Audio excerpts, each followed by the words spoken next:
एक 17 साल की लड़की का रेप कर उसे मौत की नींद सुला दिया जाता है। उसके जो स्कूल के जो ऊपर वाले कपड़े थे वो फटे चिटे हुए थे, नीचे कोई कपड़ा नहीं था। लेकिन अलग बात इसमें यह थी कि बारिश के बाद जो मिट्टी होती है या कहें जो कीचड़ होता है उसके प्राइवेट पार्ट में उसे कुछ सजा कर चिपका दिया गया था। इस पूरे केस की जो जांच थी वो police sub inspector Yogesh Kumar के ऊपर थी और कुछ अमीरजादों के सामने कुछ इस तरीके से नतमस्तक हुए कि उनके रिश्तेदारों और उनके बच्चों को बचाने के लिए उन्होंने एक कहानी गढ़ी और इस कहानी के ऊपर मोहर लगाई स्टेट की सीआईडी ने, और उसके बाद सीबीआई ने भी उनके हामी में हाँ मिलाते हुए एक ऐसे अपराधी को 11 साल जेल के अंदर रखा जो एक तरीके से दिमागी रूप से पागल था। ना ही रेप करने में वो सक्षम था, ना ही वो मर्डर कर सकता था। इस पूरे केस में जून 2023 में सुप्रीम कोर्ट ने उस पागल को बाइज्जत बरी करते हुए कहा कि जो तीनों एजेंसियां हैं इनसे बहुत ज्यादा खामियां हुई हैं, बहुत ज्यादा गलतियां हुई हैं और इस पूरे केस को अच्छे से इन्वेस्टिगेट नहीं किया गया है। आज जब हम इस वीडियो को रिकॉर्ड कर रहे हैं तो 13 साल बाद भी ये केस अनसॉल्व्ड है। लेकिन पिछले कुछ दिनों में जब भी इस टॉपिक पर वीडियो जब बनाया गया तो इस वीडियो को जबरन हटवा दिया गया। बाकायदा कोर्ट ऑर्डर से इस वीडियो को हटाया गया और कहा गया कि कुछ लोगों के नाम आपको नहीं लेने हैं। लेकिन आज हम इस केस स्टडी के जरिए आपको बताने की कोशिश करेंगे कि असल में उस 17 साल की लड़की यानी सौजन्या का जो असली कातिल है या जो रेपिस्ट हैं वो कौन है और इस पूरे केस में किस तरीके से पुलिस, सीआईडी और सीबीआई तीनों एजेंसियां फेल होती हुई चली गई और एक मनगढ़ंत कहानी को असली मानकर पूरी दुनिया के सामने पेश कर दिया गया। तो चलिए इस डिकोडिंग क्राइम में डिकोड करते हैं सौजन्या मर्डर केस। कर्नाटका में एक जगह है धर्मस्थला। वहां पर 9 अक्टूबर साल 2012 को 17 साल की जो सौजन्या है वो सुबह 7:30 बजे अपने कॉलेज के लिए निकलती है। उस रोज़ वहाँ पर एक लोकल फेस्टिवल था जिसकी वजह से जो इसकी माँ थी कुसुमावती वो बिज़ी थी पूजा पाठ में, वो नाश्ता नहीं बना पाई थी। इसीलिए जो सौजन्या है वो कुछ भी खाना नहीं खाती और ना ही टिफ़िन बॉक्स अपने कॉलेज ले जाती है। कॉलेज के लिए निकलती है जब सौजन्या तो उसके पास उसका एक छाता होता है और एक बैग होता है। कॉलेज का नाम अगर मैं आपको बताऊं तो वो है एसडीएम कॉलेज यानी कि श्रीधर मंजुनाथेश्वरा उजायर। इसी कॉलेज में रोज़ की तरह वो पढ़ने जाती है, पढ़ाई होती है और फिर 3:45 पर वो अपनी दोस्तों के साथ बाहर निकलती है और कर्नाटका रोडवेज की बस पकड़ती है अपने घर जाने के लिए। इस बस के अंदर उसकी कुछ टीचर्स मौजूद होती हैं और कुछ सहेलियां मौजूद होती हैं। अब बस चल रही होती है और करीब करीब 4 बजे के आसपास नेत्रावड़ी बस स्टैंड पर यह बस आकर रुकती है, क्योंकि रोज़ की तरह ही जो सौजन्या है वो इस बस स्टैंड पर उतरती है। बस स्टैंड पर उतरने के बाद वो अपनी सहेलियों से बाय करती है और अपने घर की ओर निकल जाती है। अब ये जो बस थी रोडवेज की, इसमें 360 डिग्री का सीसीटीवी कैमरा लगा हुआ था। ये मैं आपको क्यों बता रही हूँ, ये इस कहानी जैसे जैसे आगे बढ़ेगी आपको समझ में आएगा कि इस बस का बेहद अहम रोल है। अब 4 बजे जब वो बस स्टैंड पर उतरती है नेत्रावड़ी, तब उसके हाथ में छाता था और एक बैग उसके पीठ पर टंगा हुआ था जिसमें उसकी कुछ बुक्स थी। अब यहाँ से अगर सौजन्या के घर की बात की जाए, उसके डिस्टेंस की बात की जाए तो मोटा मोटा आप समझिए 20 मिनट का वॉकिंग डिस्टेंस था और इसीलिए वो पैदल ही घर की तरफ निकल जाती है। अब उसका घर करीब जब वो 300 मीटर आगे बढ़ती है तो एक प्रकृति हॉस्पिटल पड़ता है, वहाँ पर एक सिक्योरिटी गार्ड बैठता है रोज़ ही, और रोज़ की तरह वो सौजन्या को देखता है कि जो लड़की है वो अपने घर की तरफ जा रही है। अब टाइम होता है 4:15 और एक मोड़ पड़ता है जिसका नाम है स्नाना घाट। यहाँ पर जैसे ही वो कर्व लेती है, उस गली की तरफ मुड़ती है, तभी वो देखती है कि अपोजिट साइड से जो उसके चाचा हैं जिनका नाम विट्ठल गौड़ा है वो गाड़ी में बैठकर आ रहे हैं। वो अपने चाचा को देखती है, हाथ हिलाती है, चाचा उससे रोड पर मिलते हैं और कहते हैं देखो हल्की हल्की बारिश का मौसम है, तुम जल्दी से घर चली जाओ वरना भीग जाओगी। इतनी बातचीत होती है और फिर सौजन्या अपने घर की तरफ चलने लगती है और ये 4:15 बजे 9 तारीख को वो आखिरी वक्त था जब सौजन्या को किसी ने देखा था। इसके बाद सौजन्या का कुछ पता नहीं चलता, सौजन्या गायब हो जाती है। रोज़ की तरह माँ जो है परेशान, माँ को लगता है कि बेटी अभी तक घर नहीं आई, बहुत टाइम बीत गया, 6 बज जाते हैं। वो फ़ौरन अपने हस्बैंड को कॉल करती हैं और बोलती हैं कि देखिए स्कूल से तो वो अक्सर 4:30 तक लौट आती थी, ज़्यादा लेट हो तो 5 तक लौट आती थी, लेकिन आज 6 बज गए, अभी तक सौजन्या घर नहीं आई। आप जल्दी आइए, हमें उसे ढूंढना होगा। जब पिता घर पहुंचते हैं, वो सीधे तौर पर जो उसकी एक सहेली थी जो बस में मौजूद थी उसको कॉल करते हैं और पूछते हैं, बेटा क्या तुम सौजन्या के बारे में जानती हो? वो लड़की बोलती है, देखिए अंकल, मैंने उसे देखा था, वो बस से उतरती और फिर अपने रास्ते की तरफ चल दी थी, तो और वो अभी तक घर नहीं आई, तो आप एक बार किसी और से पता करिए। वो जो सहेली है वो जब ये सारी डिटेल देती है, तब पेरेंट्स को लगता है कि हमारी बेटी उस बस स्टैंड पर उतरी और घर आने के लिए वहाँ से निकल भी गई, तो आखिर रास्ते में हुआ क्या? इसके बाद आस पड़ोस में खबर फैलती है, तो जो सारे गांव के लोग थे, क्योंकि छोटा सा गांव था, तो जितने भी गांव के लोग थे वो घबरा जाते हैं। गांव की एक लड़की है वो गायब हो गई है, तो ऐसे में 300 लोग इकट्ठा होते हैं उस गांव के और चप्पा चप्पा ढूंढना शुरू करते हैं। हर जगह, हर जंगल, हर रोड, हर घर, हर कहीं पूछताछ की जाती है, हर एक रास्ता खंगाला जाता है और ये ढूंढने की कोशिश की जाती है कि आखिर सौजन्या है कहाँ। कोई भी घर ऐसा नहीं छोड़ा जाता जिसका दरवाज़ा ना खटखटाया गया हो कि क्या आपके घर मेरी बेटी आई है। किसी भी सहेली को नहीं छोड़ा जाता, कुछ भी, हर एक जगह वो 300 लोग ढूंढते हैं, लेकिन सौजन्या का कुछ पता नहीं चलता। अब करीब ढूंढते ढूंढते 5 घंटे बीत जाते हैं। इसके बाद माँ का रो रो कर बुरा हाल है, तो करीब 11 बजे, यानी रात के 11 बजे जितनी भी जो पूरी भीड़ थी 300 लोग की, वो बेलथनगढ़ी ट्रैफिक पुलिस स्टेशन पहुंचती है और वहाँ पर हाहाकार मचता है। वहाँ बोला जाता है कि एक 17 साल की लड़की है सौजन्या, वो गायब हो गई है, हम लोगों ने ढूंढने की बहुत कोशिश की पर कहीं पता नहीं चल रहा। अब पुलिस वाले देखते हैं कि अचानक इतनी भीड़ आई है पुलिस स्टेशन में, तो उन्हें पहले तो वो बात को टालना चाहते थे, लेकिन जब वो देखते हैं इतनी मॉब है, इतना ज़्यादा लोग इकट्ठा हो गए हैं, तो उन पर प्रेशर बनता है और वो जो बच्ची के पेरेंट्स हैं उससे कहते हैं कि देखिए इस वक्त का माहौल देखकर हम एक काम कर सकते हैं कि हम आपकी FIR दर्ज कर लें, लेकिन हम वेट करेंगे अगले दिन सुबह तक का, आपकी बेटी हो सकता है आप तक वापस आ जाए। अब इन सब बातों को लेके पेरेंट्स भी मानते हैं और फिर FIR रजिस्टर की जाती है 250/2012। ये वो FIR है जिस नंबर पर रजिस्टर हुई है।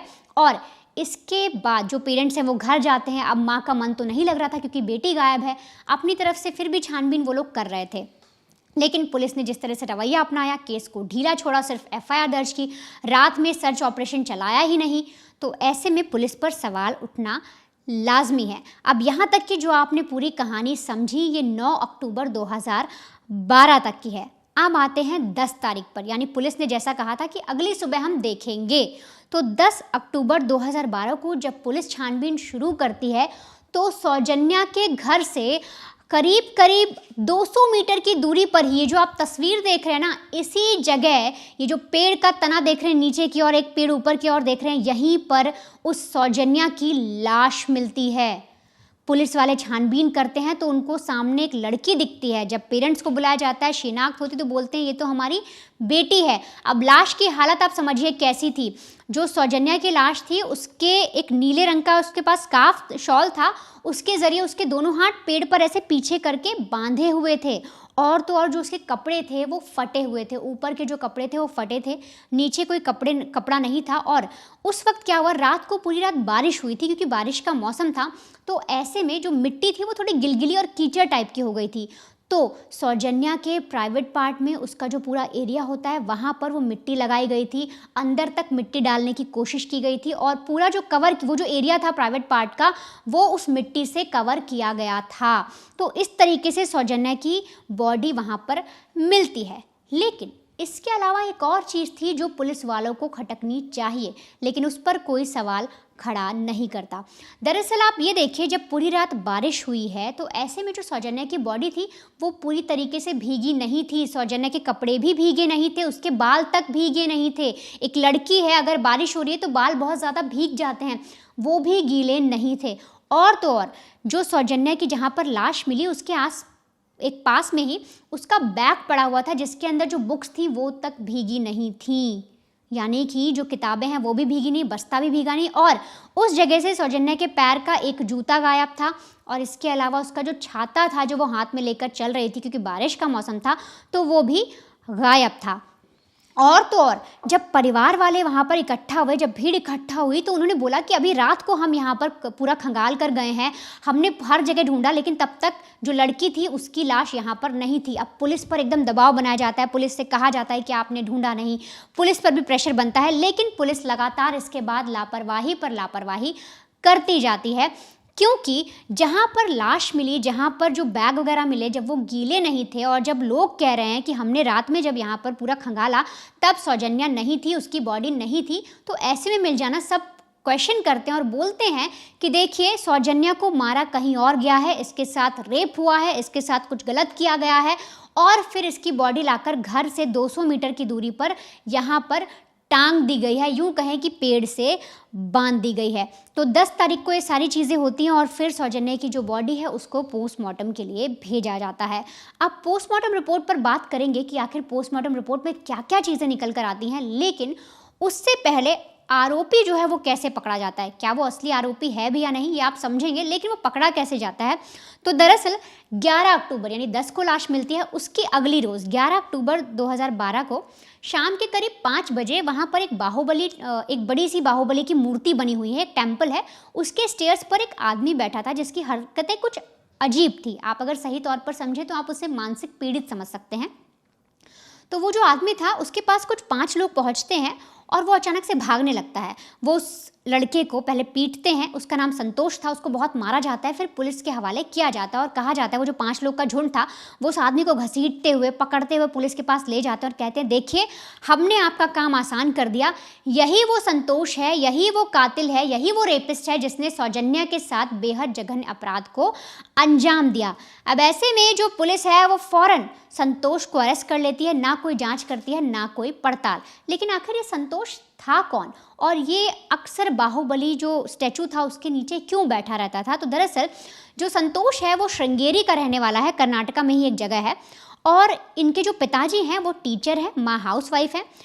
बचपन से यूँ कहें या जब ये टीनेज एज में आए तब से जो इनकी मानसिक स्थिति थी वो कुछ ठीक नहीं थी, इनका इलाज चल रहा था और ऐसे में जब ये जॉब पर जाते थे तो इनकी जॉब भी बची नहीं, इन्हें जॉब से निकाल दिया गया। ये और ज़्यादा आप ये समझिए अवसाद में चले गए, मेंटली बहुत ज़्यादा परेशान हो गए। इसके बाद ये जगह जगह भटकने लगे।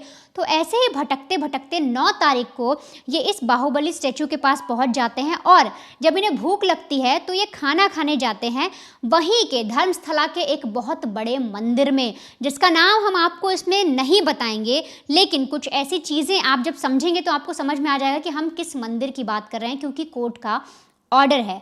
तो उस मंदिर में जब ये नाश्ता वगैरह करते हैं, खाना खाने जाते हैं, क्योंकि वहाँ प्रसाद जो है भोग लगता है, और उसको जब ये खाते वाते हैं तो उसके बाद आकर ये अपने स्टैचू के पास बैठ जाते हैं और इसी में जो लोग हैं 5 लोग वो इन्हें पकड़ते हैं और पुलिस के हवाले कर देते हैं।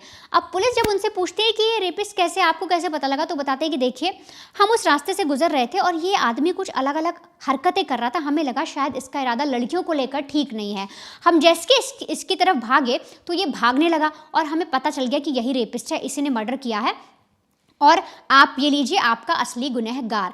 अब पुलिस कोई इन्वेस्टिगेशन नहीं करती, पुलिस कुछ भी जांच नहीं करती, संतोष से कोई पूछताछ नहीं करती, उसका बैकग्राउंड नहीं खंगालती और सीधे तौर पर उसे अरेस्ट कर लेती है और मान लेती है कि यही आरोपी है, इसी ने उस लड़की के साथ बेहद जघन्य अपराध को अंजाम दिया है।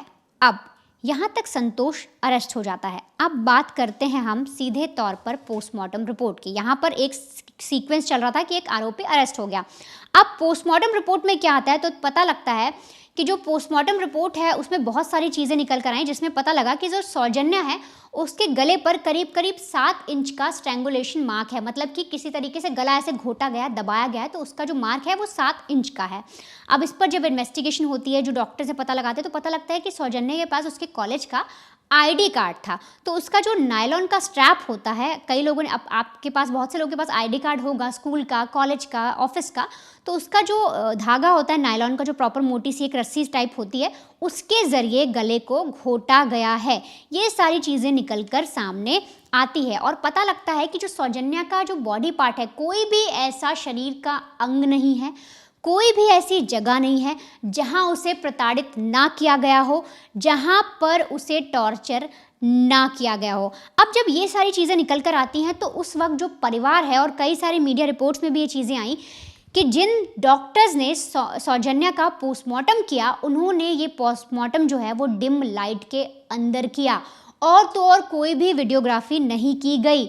इस पूरे ऐसे केसेस में अक्सर होता है कि जब कोई ऐसा बड़ा हीनियस क्राइम होता है जिसमें बहुत ज़्यादा इन्वेस्टिगेशन की ज़रूरत होती है और किसी लड़की के साथ भी अगर ऐसा कोई केस हुआ है तो पोस्टमार्टम की वीडियोग्राफी होनी चाहिए, लेकिन वो नहीं की गई और कुछ रिपोर्ट्स में आया कि पोस्टमार्टम डिम लाइट में किया गया। अब पोस्टमार्टम का सीक्वेंस आ गया पूरा कि उसके साथ क्या क्या चीज़ें निकल कर आई। अब इधर जो लड़का है जिसे संतोष को पकड़ा गया था, उसको जब पुलिस जांच पड़ताल करती है, जितना भी अपने स्तर पर चेक करती है, तो उन्हें दिखता है कि उसकी बॉडी पर ना कई सारे नाखून से स्क्रैच के मार्क्स हैं। अब पुलिस को लगता है कि पक्का यही आरोपी है, तो उसका जितना भी जो चीज़ें ली गई, जो टेस्ट कराए गए, वो सारे भेज दिए जाते हैं लैब को भेजने के बाद ये पता लगाना था कि जो मार्क्स हैं क्या वो सौजन्या के हैं, जो उंगलियों के निशान बने, जो नाखून के निशान बने, क्या कुछ ऐसा है जो संतोष की बॉडी पर पाया जाए, क्योंकि साफ तौर पर पुलिस ने साफ कर दिया था कि यही आरोपी है, यही रेपिस्ट है और इसने उस लड़की के साथ गलत काम किया।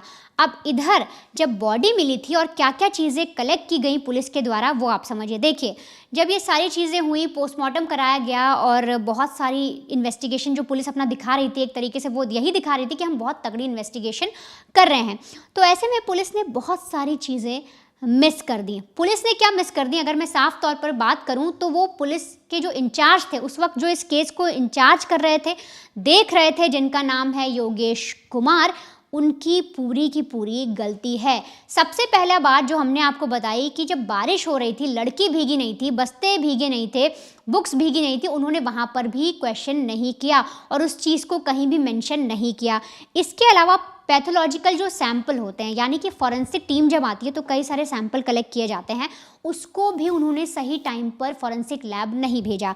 जब लड़की की जो लाश मिलती है उस पर कुछ बाल मिले थे, उसके साथ साथ सीमेन मिला था और कुछ फिंगरप्रिंट्स मिले थे, उनको सही मौके पर सही टाइम पर फॉरेंसिक लैब भेजना था। लेकिन 9 तारीख को जब लड़की गायब होती है, 10 को उसकी लाश मिलती है और 18 तारीख को जो योगेश कुमार और उनकी टीम है पुलिस की, वो 18 तारीख को यानी करीब करीब 8 दिन के गैप के बाद वो उन पैथोलॉजिकल जो सैंपल्स मिलते हैं उनको फॉरेंसिक लैब भेजा जाता है और कहा जाता है कि आप इसे चेक करिए और बताइए कि ये संतोष के ही है। मतलब साफ तौर पर पुलिस वाले कहते हैं कि आप ये लीजिए, सारे हेयर लीजिए, सीमेन लीजिए, साथ ही साथ फिंगरप्रिंट जो हमने कलेक्ट किया वो आप लीजिए और जांच कर फटाफट हमें बता दीजिए कि सब कुछ संतोष का है।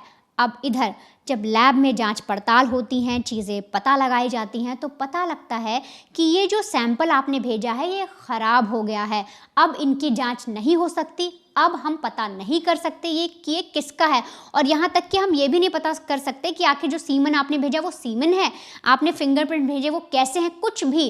साफ तौर पर फॉरेंसिक की जो लैब है, जो उनकी टीम थी, वो मना कर देते हैं कि आपकी लापरवाही है, आपने हमें देर से भेजे और ये सारा जो सामान है, जो सारा आपका सैंपल इकट्ठा किया गया है, वो पूरी तरीके से ख़राब है।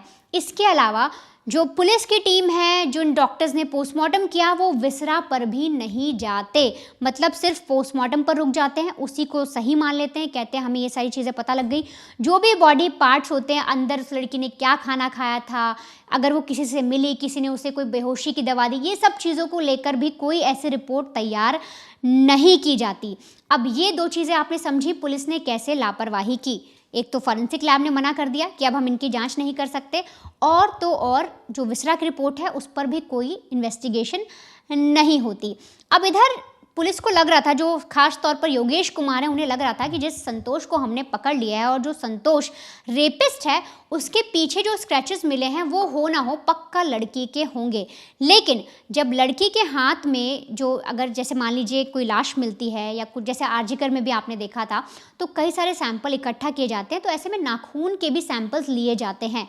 अब सौजन्या के नाखून से जो सैंपल लिए गए थे, उनमें जो भी चीज़ें मिली वो बिल्कुल भी संतोष से मैच नहीं करते थे, और तो और संतोष की बॉडी पे ना तो वहाँ का कोई भी एविडेंस था, जैसे कि बारिश का मौसम था, मिट्टी लगाई गई थी सौजन्या के प्राइवेट पार्ट पर, और मिट्टी का कोई भी हल्का सा भी अंश या वहाँ होने के एक भी सबूत संतोष के शरीर पर, संतोष की शर्ट पर, उसकी पैंट पर नहीं मिलते। लेकिन ये सारी चीज़ें जो पुलिस इंस्पेक्टर थे योगेश कुमार वो जानते थे, पर उसके बावजूद भी वो कोर्ट में पेश करते हैं संतोष को और बोलते हैं कि जज साहब आप माने ना माने पर कातिल यही है, हमने एकदम सही इन्वेस्टिगेशन की है।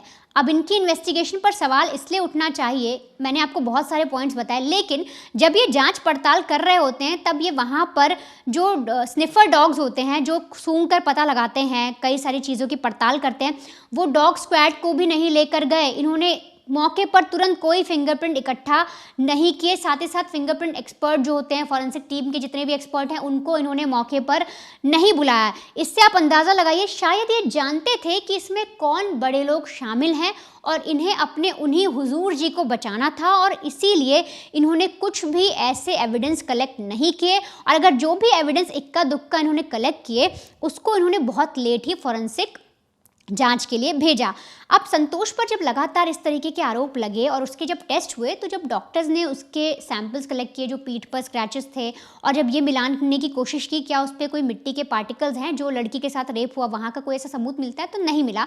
लेकिन एक चीज़ मिल गई, पता लगता है कि जो संतोष है उससे फिमोसिस की बीमारी है, यानी कि ये आदमी सही तरीके से किसी के साथ संबंध नहीं बना सकता। और ये बात डॉक्टर्स पुलिस वाले को बताते हैं, जो योगेश कुमार है उनकी टीम है उनको बताई जाती है, लेकिन इसके बावजूद बेहद आसानी से प्लॉटिंग की जाती है और इस लड़के को, यानी ये जो थोड़ा सा मानसिक रूप से अस्थिर व्यक्ति था, संतोष था, इसको बकायदा जेल में डाल दिया जाता है, एक रेपिस्ट करार कर दिया जाता है, एक मर्डर करार कर दिया जाता है और अपनी पीठ थपथपा ली जाती है और कोर्ट में भी यही जता दिया जाता है।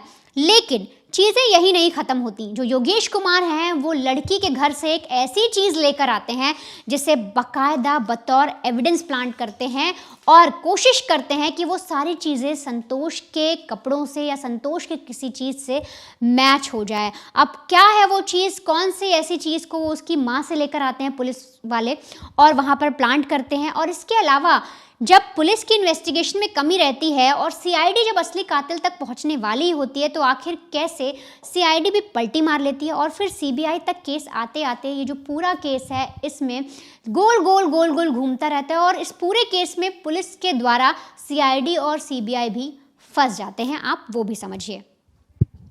देखिए, जो पुलिस जो अपना काम कर रही है उसे दिखाना था कि हम भरपूर अच्छा काम करते हैं और जो हमारा जो काम करने का जो तरीका है बिल्कुल एक प्रोफेशनल तरीका है। प्रोफेशनली तौर पर तो ये काम कर ही रहे थे, क्योंकि इन्होंने क्या किया, संतोष को लेकर जाते हैं क्राइम सीन वाली जगह पर, जहां पर पुलिस के अकॉर्डिंग जो संतोष है वो बताता है कि उसने सौजन्या का रेप किस जगह पर किया है और कहां कहां उसने वारदात में वो शामिल था। अब उसकी निशानदेही पर, मैं फिर से कह रहा हूं, पुलिस के मुताबिक उसके निशानदेही पर पहली बार पुलिस के हाथ एक बहुत बड़ा सबूत लगता है, वो था सौजन्या का अंडर गारमेंट्स। अब आप सोचेंगे कि मैं किस तरीके से बेतुकी और कैसी गंदी बातें कर रहा हूं, लेकिन यहां पर यह टर्निंग पॉइंट साबित होने वाला था। हमारे पास वहाँ के जो लोकल रिपोर्टर्स हैं या जो लोकल जो जितने भी लोग गए उनके माता पिता से जब उन्होंने बातचीत की, हम एक छोटा सा फोटोग्राफ लगा रहे हैं, कॉपीराइट का इशू है, जहाँ पर उनकी माता जी ये कहती हैं कि जो पीएसआई योगेश कुमार हैं वो उनके घर पर आते हैं और कहते हैं कि माता जी ज़रा बताइए कि जो आपकी जो बेटी है सौजन्या वो किस टाइप का अंडर गारमेंट्स पहनती है या अंडरवेयर पहनती है। अब सोचिए, एक पुलिस वाला एक माँ से जाके ये सारी चीज़ें पूछ रहा है। माँ भी भोली, माँ को लगा कि शायद पुलिस में कुछ काम होगा, ज़रूरत होगा, वो अलमारी से एक अंडरगारमेंट लाकर पुलिस वाले को थमाती है और कहती है कि ये मेरी बेटी का है। पुलिस कहती है कि हमें जांच पड़ताल करना है, इसलिए हमें इसकी ज़रूरत है। अब याद रखिए होता क्या है, यही अंडरगारमेंट जो माता ने आप पुलिस वालों को दिया था, जंगल में कहा जाता है कि संतोष ने बताया है कि यही वो अंडरगारमेंट है जिसके बाद उसने इस सारे जघन्य अपराध को अंजाम दिया है।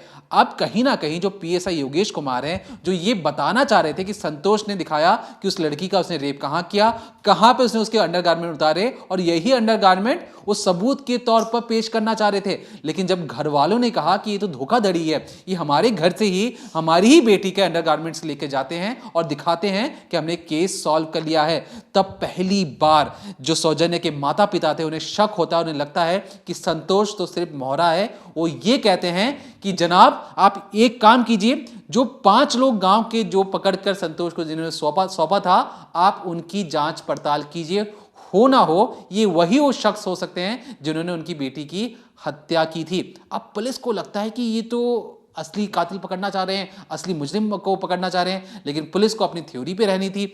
अब यहाँ पर जब मामला तूल पकड़ता है, कई सारे जो बड़े सबूत थे, यहाँ तक कि जो संतोष की जो पीठ पर 17 अलग अलग जगह जो निशान थे वो पता लगा वो किसी लड़की के नहीं थे। हुआ यूं था दरअसल कि 10 अक्टूबर को जब हत्या हो जाती है लड़की की, 11 अक्टूबर को जब मार पिटाई कर संतोष को पुलिस थाने सौंपा जाता है, तो जो 5 लड़के जो पीट रहे थे ना, उन्हीं के हाथ के जख्म, उन्हीं के हाथ के जो नाखून थे, ये संतोष के पीठ पर बने हुए थे, ना कि किसी और लड़की के। तो ऐसे में ये जो पूरा जो केस था, जो संतोष को फंसाने वाला केस था, परिवार समझ चुका था कि ये बस एक मोहरा है, असली अपराधी को बचाना है। इसके बाद वो चिल्लाते हैं, हंगामा करते हैं, और जैसे ही मामला ऊपर तक जाता है तो ये जो पूरा मामला है लगभग ये पूरा मामला हुआ था 9 अक्टूबर के आसपास। एक महीने बाद नवंबर 2012 को स्टेट की सीआईडी को सारी चीजें सौंप दी जाती हैं। अब यहाँ पे जब स्टेट की सीआईडी को सौंपी जाती हैं, जो कोर्ट में जो वकील थे सौजन्या के, वो ये कहते हैं कि देखिए क्राइम सीन पर बहुत सारी चीजों को नजरअंदाज किया गया था। जब लड़की की अधनंग वाली जो लाश थी वहां पर रखी हुई थी, उसके पास में एक पेपर पर 2 फोन नंबर वाला चिट रखा गया था। क्यों पुलिस ने उसे ध्यान नहीं दिया? पहली चीज। दूसरी चीज उन्होंने ये कहा कि सौजन्या के पास से एक घड़ी मिली है जिसमें जो वक्त हो रहा था 2:15 हो रहा था, वो घड़ी रुक गई थी। क्या पुलिस ने जांचने की कोशिश की कि ये घड़ी कब की है? ये घड़ी 2:15 का जो समय दिखा रही है, ये दिन का समय है, रात का समय है। इसके पास पुलिस के पास कोई प्रूफ नहीं था। अब ऐसे में जब सारे सबूतों को नजरअंदाज किया जा रहा है, और जो पुलिस कह रही थी कि हम बिल्कुल प्रोफेशनल होके काम कर रहे हैं, जो पीएसआई योगेश कुमार की जो टीम थी, पुलिस से सबसे बड़ी चूक क्या हुई? पुलिस लोगों से बात करना ही भूल गई। दरअसल पुलिस ने किसी से या उनके कलीग से, दोस्तों से बातचीत नहीं की। जब नवंबर 2012 को पहली बार जब पूरा मामला सीआईडी को जाता है, तब सीआईडी एक एक कर कई लोगों से पूछताछ करना शुरू करती है। पुलिस को ये भी पता लगता है कि सौजन्या की बॉडी से जो नाखून में जो कुछ मिले हैं, डीएनए मिले हैं, वो किसी दूसरे शख्स के हैं। ये 2 शख्स कौन हैं, इसके बारे में किसी को नहीं पता था। पुलिस ने जिस तरीके से छानबीन की, मटिया-मेट तो पूरे केस को कर ही दिया था। अब सीआईडी पहली बार जब एक्शन में आती, सीआईडी से कहने का मतलब जिस तरीके से सेंट्रल लेवल पर सीबीआई होती है, स्टेट लेवल पर सीआईडी होते हैं। एक होनहार अफसर जो इंटेलिजेंट होते हैं, जो केस को सॉल्व करना जानते हैं, उन अफसरों को बुलाया जाता है, उस पूरे केस के इन्वेस्टिगेट करते हैं। अब जो पुलिस से गलती हुई थी, किसी से पूछताछ नहीं की गई। अब सीआईडी पहली बार ऑन रिकॉर्ड हर एक शख्स की बातों को रिकॉर्ड कर रही थी। उसी में जो जानवी नाम की एक लड़की थी, जो कलीग थी इसी सौजन्या की, उससे पूछा जाता तो जानवी बताती है कि देखिए अंकल, 3:45 पर वो बस पे चढ़ती है और 4 बजे उतर जाती है। जैसा कि वनिता ने आपको आगे कहानी बताई, बिल्कुल हूबहू वो भी एक कहानी बताती है। टीचरों से पूछा जाता है, बस ड्राइवर से पूछा जाता है, कंडक्टर से पूछा जाता है, सब कोई हर एक यही कहानी बताते हैं। लेकिन कहानी में ट्विस्ट तब आता है जब पहली बार सीआईडी को लगता है कि खुद कर्नाटका पुलिस से बहुत बड़ी गलती हो गई है, क्योंकि एक मिस जानवी नाम की एक लड़की है जो सौजन्या की ही क्लासमेट है। अब वो एक कहानी बताती है। कहानी वो ये बताती है कि 1:15 पर जब वो अपने कॉलेज पर जा रही थी, उसने 2 शख्स को देखा था। हम उनके नाम नहीं ले सकते हैं, कोर्ट ऑर्डर है, लेकिन ये वही 2 शख्स हैं जो 5 लोग पकड़ के ले गए थे संतोष को। वही 2 शख्स कॉलेज के बाहर खड़े होकर बातचीत कर रहे थे और कह रहे थे कि आज तो बारिश हो रही है, आज काम नहीं हो पाएगा, क्या करें। अब जो जानवी ये जब ये सारी चीजें सुनती है तो उसे लगता है कि ये दोनों लड़के कुछ बदमाशी करने वाले हैं, लेकिन उनकी बातों को इग्नोर करके ये अपने कॉलेज में चली जाती है। उसके बाद जब पहली बार इन लोगों के नाम सामने आते हैं, जब घर वाले ये कहते हैं कि इन 5 लोगों से पूछताछ होनी चाहिए, ये कौन है, क्या करते हैं, तो पहली बार सीआईडी को लगता है कि हो ना हो संतोष को पकड़कर बहुत बड़ी गलती हो गई है, हमें जांच ठीक से करनी पड़ेगी। पहली बार इन 5 अपराधियों को, वही गांव के लड़के जो बाहुबली मंदिर की सीढ़ियों से संतोष को मारते हुए पुलिस थाने ले गए थे, उन्हें जांच के लिए दोबारा बुलाया जाता है सीआईडी के सामने। अब क्या होता है, 5 बैठे हैं, जो सबसे पहला शख्स कहता है, जो बहुत पावरफुल इंसान का बहुत करीबी है, वो ये कहता है कि मैं उस वक्त न्यूयॉर्क में था, मैं जिस दिन क्राइम हुआ यहाँ पे इंडिया में था ही नहीं। लेकिन अगली रोज वो पीटते पीटते ले जरूर जाता है। अब याद रखिए, पहला पासपोर्ट, टिकट विकट सब कुछ दिखा देता है, अब वो बच जाता है। बाकी बचे हुए जो 4 लोग थे वो भी किसी ना किसी तरीके से अपने आप को दिखाते हैं कि वो क्राइम सीन वाली जगह से बहुत ज्यादा दूर थे, उनका कोई लेना देना नहीं है। अब पहली बार पुलिस को लगता है कि हमने तो इन 5 को पकड़ तो लिया, लेकिन गलती हो गई है, इनके पास तो सारे सबूत हैं।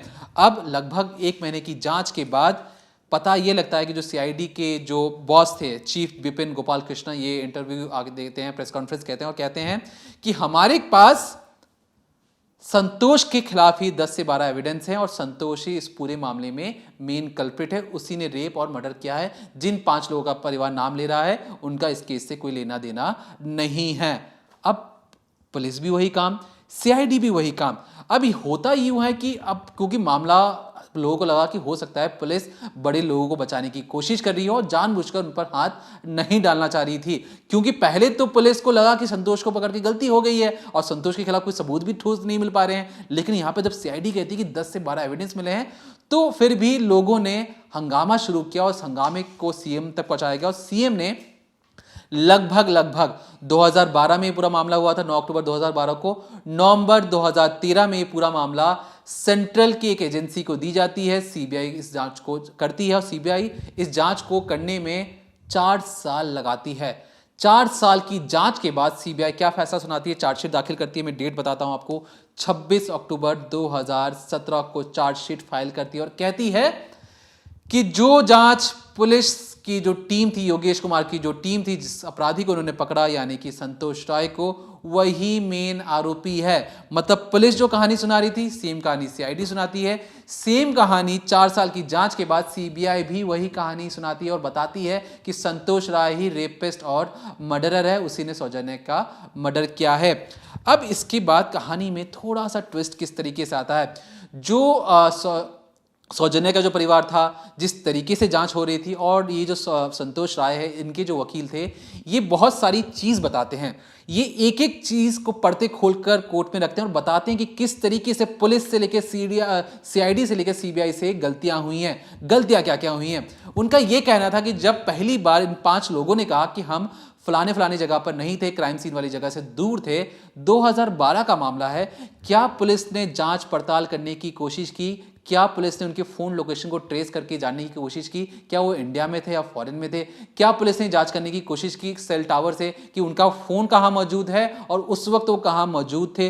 क्या संतोष राय के जब फोन से उनका मिलान होने की कोशिश की गई कि क्या उस जगह पर वो मौजूद था कि नहीं था, क्राइम सीन वाली जगह पर, या वो रात भर कहां रुका रहता था?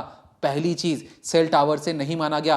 पुलिस ने सिर्फ एक कहने भर से मान लिया कि सर हम तो उस क्राइम सीन वाली जगह पे नहीं थे। पुलिस, सीआईडी और सीबीआई हर किसी ने यह मान लिया कि वो वहां पर मौजूद नहीं थे। किसी ने सेल डाटा रिकॉर्ड मानने की कोशिश नहीं की। दूसरी चीज, जिस तरीके से संतोष राय की पीठ पर जो निशान बने थे, वो किसी मर्द के द्वारा दिए हुए निशान थे और साफ तौर पर पता लग रहा था कि जब 5 लोगों ने उसे पीटते हुए लेकर आए तो इन्हीं 5 लोगों के निशान थे।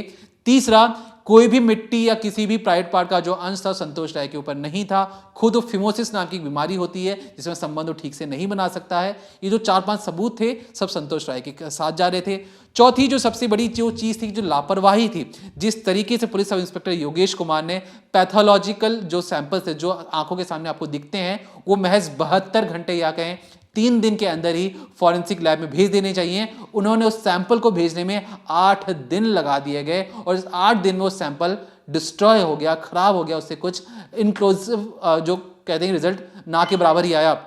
3 सारी गलतियों के बाद जब पुलिस इंस्पेक्टर ने कोर्ट में ये माना कि हाँ उनसे गलतियां हुई हैं और उन्होंने जानबूझ के गलतियां नहीं की, उनके पास वर्क प्रेशर बहुत ज्यादा था, तो कुछ इस तरीके से जब जांच पड़ताल आगे होती, सुप्रीम कोर्ट मामला जाता है। जून 2023 में संतोष राय जो जिस तरीके से 11 अक्टूबर 2012 को पहली बार जेल के अंदर जाता है, उसे फंसाने की तमाम कोशिशें की जाती हैं। उसके बाद जून 2023 में जब सारा जो हमने अब तक जो भी कहानी सुनाई, ये उनके वकील कोर्ट में बताते हैं और तब जाकर संतोष राय को जून 2023 में बाइज्जत बरी कर दिया जाता है और कहा जाता है कि एजेंसियों ने अपना काम ठीक से नहीं किया है। अब एजेंसियों ने अपना काम ठीक से तो नहीं किया, लेकिन इस पूरे मामले में अगर आप ध्यान दें तो आज भी ये केस, जब हम इस वीडियो को रिकॉर्ड करें 13 साल बाद भी, तो आज भी ये केस अनसॉल्व्ड है। किसने सौजन्य के साथ रेप किया, किसने सौजन्य को मारा, किसी को कानो कान खबर नहीं है। लेकिन चलते चलते आपको बहुत इंपॉर्टेंट चीज बतानी है, यह है कि देखिए हमें पता है अपराधी कौन है, कातिल कौन है, लेकिन अगर आप, मैं आपको नाम तो नहीं बता सकते, एक छोटा सा केस और इसके साथ बताते हैं। दरअसल उसी धर्मस्थला वाली जगह पर एक 60 साल के नारायण शख्स हैं, उनके पिता ममोती हैं जो हाथियों का देखभाल करते हैं और उसी बड़े मंदिर के काम किया करते थे, हाथियों की देखभाल करते थे और उनके देखभाल के चलते, उनके काम से खुश होकर मंदिर के बड़े ट्रस्टियों ने, अमीर लोगों ने उन्हें जमीन तोहफे में दे दी है। अब ये थी बहुत पुरानी बात। अब क्योंकि जब मंदिर ने 60 साल के नारायण के पिता को जब ये जमीन दी, तो अब ना ही 60 साल के नारायण के पिता जिंदा हैं, जिन्होंने जमीन दी वो भी जिंदा नहीं है, लेकिन आज भी जो नारायण थे वो जिंदा थे और जो मंदिर के जो ट्रस्टी हैं, जो बड़े बड़े लोग हैं, आज भी उस जगह पर मौजूद थे। क्योंकि उनका रिलेशन पॉलिटिकल रसूख से था, तो उनको पता लगता है कि जिस जगह पर नारायण की जो पुश्तैनी जमीन है वहां से हाईवे निकलने वाला है और इस हाईवे, इस जमीन को अगर हम वापस ले लेंगे तो हमें मोटा मुनाफा मिल सकता है। बार बार उस फैमिली के द्वारा नारायण पर दबाव बनाया जाता है और कहा जाता है कि तुम उस जमीन को हमारे हवाले कर दो, जो जमीन हमने तुम्हें दी है, लेकिन नारायण इससे मना कर देते हैं। अब मना करने का जो सीन होता ये होता है कि उनके घर का पानी, बिजली बंद कर दिया जाता है, उनकी बीवी और बच्चों को बार बार तंग किया जाता है। 60 साल के नारायण की मैं बात कर रहा हूँ। इसके बाद जो बीवी है वो वापस अपने मायके चली जाती है तंग आकर, लेकिन अभी भी जो नारायण थे धर्मशाला वाली जगह को नहीं छोड़ते हैं। वो अपनी 45 साल की बहन यमुना के साथ अब भी अपने घर पर मौजूद रहते हैं। फिर तारीख आती है 21 सितंबर 2012। तमाम कोशिशों के बाद कि नारायण किसी तरीके से जमीन वापस कर दे, नारायण ने जब मना कर दिया तो 21 सितंबर 2012, याद रखिएगा, 9 अक्टूबर 2012 को ये रेप या मर्डर हुआ था सौजन्या के साथ। लेकिन उसे ठीक 20 दिन पहले 21 सितंबर 2012 को जो यमुना थी, जो 60 साल के नारायण की जो बहन है, उनके साथ रेप किया जाता है। उनकी बॉडी को काट काट कर, जो नारायण है उनकी बॉडी को भी काट पीट कर नदी में फेंक दिया जाता है। 21 सितंबर 2012 का ये वाकया है। उनके घर में ऐसे लूटपाट दिखाने की कोशिश होती है ताकि इस पूरे केस को ये दिखाया जाए कि महज एक लूटपाट का केस है और इस पूरे केस को रफा दफा किया जा सके। अब इसमें ध्यान देने वाली बात ये कि इस पूरे केस में आरोपी किसे बनाया जा रहा था? आरोपी बनाया जा रहा था उसी संतोष राय के, जो मेंटली इल था या कि मानसिक तौर पर बीमार था, उससे बनाया जाता है अपराधी। और कहा जाता है कि ये जो अपराधी है, जो संतोष रॉय है, ये 20 सितंबर 2012 को पहली बार धर्मस्थला वाली जगह पर आया था और इसी ने इस परिवार के साथ ऐसा जघन्य अपराध किया है। अब सौजन्य वाले केस में क्या होता है? पुलिस बताती है कि 10 अक्टूबर 2012 को जिस तरीके से सौजन्य की लाश मिलती है, पुलिस ये कहती है कि 9 अक्टूबर 2012 को, एक दिन पहले, जिस रोज लाश मिली थी उससे एक दिन पहले ये जो शख्स संतोष राय वो उस जगह पर आया था। मतलब एक ही आदमी पुलिस रिकॉर्ड के मुताबिक और उसी थाने के अकॉर्डिंग 1 महीने के अंतराल पे पहली बार दोनों जगह कैसे मौजूद हो सकता है? या तो 20 सितंबर 2012 को आया होगा संतोष राय, या तो वो 9 अक्टूबर 2012 को आया होगा। ये 20 दिन की हेरा फेरी में पुलिस कुछ इस तरीके से उलझी कि पुलिस इस पूरे केस को ही उसने मटियामेट कर दिया। मतलब ये साफ तौर पर पता लग रहा था कि पुलिस इस पूरे केस को दबाना चाहती थी, ये हेरा फेरी करना चाहती थी। अब कहानी में इस पूरे इलाके में हम जब जांच पड़ताल कर रहे थे, कई सारे हमें आर्टिकल्स मिले जिसमें पता लगा कि 400 से ज्यादा अभी भी अनसॉल्व्ड केसेस हैं, जिसमें से 95 औरतें हैं जिनका भी अब तक केस जो अनसॉल्व्ड है। और इसमें तमाम जितने भी बड़े बड़े नेता हैं उनका कहना था कि संसद में इस चीज को उठाया जाएगा। और सीबीआई से भी उस वक्त रिक्वेस्ट की गई थी कि आप इस पूरे केस में जांच करो कि 400 लोग अगर गायब हो जाएं, उनका केस अनसॉल्व्ड रहे, तो ये कैसे हो सकता है? क्या धर्मस्थला में कुछ अलग चीजें हो रही हैं जो पूरे देश को नहीं मालूम है? जिस तरीके से मैंने आपको यमुना का केस बताया, इसका भी कोई अता पता नहीं है, कौन कातिल था, कौन लुटेरा था, इसके बारे में पता नहीं लगता। जब हम इस पर जांच पड़ताल कर रहे थे तो हम एक स्कूल के बारे में पता लगा जहां पर एक लेडी थी जो बहुत ज़्यादा पढ़ी लिखी थी, उन्हें प्रिंसिपल बनना था, लेकिन कुछ मंदिर के जो बड़े ट्रस्टी थे, जो अमीर लोग थे, वो नहीं चाहते थे कि वो प्रिंसिपल बने, वो किसी और महिला को प्रिंसिपल बना देते हैं। वो महिला अकेले खड़े होकर स्कूल के बाहर प्रोटेस्ट करती है। उसके बाद उनके साथ क्या होता है, महज 40-45 साल पुराना मामला ही है। उस वक्त उस लेडी के साथ क्या होता है, वो लेडी जब अपने घर पर जाती हैं, उनका बिजली पानी काट दिया जाता है, उनके साथ रेप होता है, उनके छोटे छोटे टुकड़े किए जाते हैं और उनकी पूरी बॉडी को जला दिया जाता है। जो उनके पति जो डॉक्टर थे, वो अगली रोज जब अपना घर का दरवाज़ा खोलते हैं, देखते कि उनकी जो बीवी हैं, उनकी बॉडी को छोटे छोटे टुकड़े कर दिए गए हैं और जला दिया गया है। वो फौरन ही पुलिस को इन्फॉर्मेशन देते हैं। पुलिस बिना जांच पड़ताल किए सीधे तौर पर उनके हस्बैंड को पकड़ती है और कहती है कि इन्होंने अपनी बीवी को मौत के घाट सुलाकर उन्हें जिंदा जला दिया है। अब इस तरीके की जब बातचीत आती है तो बहुत सारी चीज़ें खुलकर सामने आती है। ऐसे तमाम तरीके से केसेस हैं जो धर्मस्थला के अंदर हो रहे हैं और जिसके बारे में किसी को पता नहीं है। ये ऐसे केसेस हैं जो एक तरीके से अगर दलदल में जाते हैं तो कभी बाहर आने का नाम ही नहीं लेते। कौन है कातिल, कौन मार रहा है, कौन रेप कर रहा है, इसके बारे में किसी को नहीं पता है। सौजन्या जो मर्डर केस है, इसमें इस तरीके से बात बाहर आती है जब पहली बार एक यूट्यूबर उस पर यूट्यूब वीडियोस बनाता है, उस वीडियो को हटा दिया जाता है, तब लोगों का ध्यान उस पर जाता है कि और कहा जाता है कि इस केस को दोबारा से खोलने की ज़रूरत है और इसे दोबारा से इन्वेस्टिगेशन करने की ज़रूरत है, क्योंकि जो पहले जो इन्वेस्टिगेशन हुआ वो तो एक तरीके से मटिया मेड ही कर दिया गया। लेकिन इसके पीछे जो बड़े लोग हैं जो इस पूरे केस को एक दिशा और निर्देश दे रहे हैं कि क्या होना चाहिए, कैसे नहीं होना चाहिए, वो परिवार आज भी सुरक्षित है और उसने अपना वर्चस्व आज भी उसी तरीके से कायम किया हुआ है और आज भी उनका नाम कोई ले नहीं सकता, क्योंकि उन्होंने बाकायदा कोर्ट से ऑर्डर लेकर अपने नाम को ना लेने के लिए दरख्वास्त की है या कहें ऑर्डर पास करवाया है। तो इस पूरे मामले पर हमारी पैनी नजर होगी। इस पूरे केस में जो भी नए अपडेट्स होंगे हम आप तक पहुंचाते रहेंगे। तब तक देखते रहिए क्राइम तक।